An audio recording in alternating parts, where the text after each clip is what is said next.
আসসালামু আলাইকুম। খুব সহজেই যদি ঘরে থাকা মশলাগুলো দিয়ে যদি রোস্ট তৈরি করি তাহলে কেমন হয়, তো চলুন শুরু করা যাক।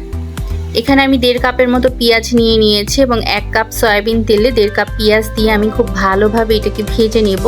এখানে কিছু পেঁয়াজ আমি তুলেও রাখবো বেরেস্তার জন্য।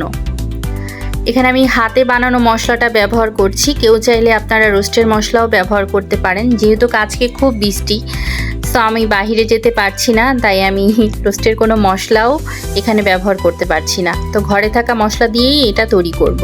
এখানে আমি মরিচ বাটা দিয়ে দিচ্ছি 1 চা চামচের মতো এবং টমেটো সস দিয়ে দিচ্ছি 2 টেবিল চামচের মতো এবং আদা বাটা ইউজ করছি 2 চা চামচের মতো। মশলাটাকে আমি ভালোভাবে কষাবো। সেই সাথে আমি এখানে কাঁচামরিচ দিয়ে দিচ্ছি, 4-5টা কাঁচামরিচ দিয়ে দিব। কাঁচামরিচগুলোকে ওয়াশ করে দেন আমি দিয়ে দিচ্ছি এবং সেই সাথে এখানে আমি 2 চা চামচ লবণ ব্যবহার করব। আপনারা আপনাদের স্বাদ মতো এখানে ব্যবহার করবেন। এখানে আমি 2 চা চামচ লবণ ব্যবহার করছি এবং মশলাটাকে খুব ভালোভাবে কষিয়ে নিব 2 মিনিটের জন্য। 2 মিনিটে আমার মশলাটা ভালোভাবে কষানো হয়ে গিয়েছে। আমি 1 কেজি মুরগির মাংস, এখানে আমি ব্রয়লার মুরগিটা নিয়েছি, ভালোভাবে পানি ঝরিয়ে দেন হলো আমি মশলার মধ্যে দিয়ে দিচ্ছি। ভালোভাবে নেড়ে আমি ঢাকনা দিয়ে ঢেকে দিব 5 মিনিটের জন্য।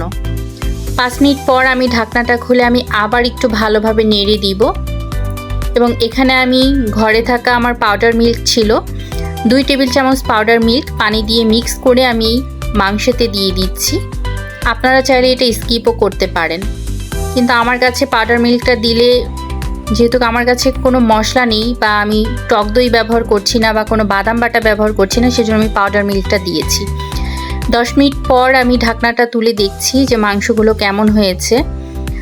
অলমোস্ট আমার মাংসগুলো প্রায় সিদ্ধ হয়েই এসেছে, দেখেই বোঝা যাচ্ছে। আমি একটু ভালোভাবে নেড়ে দিচ্ছি এবং চেক করে দেখছি যে আমার মাংসগুলো সিদ্ধ হয়ে গিয়েছে।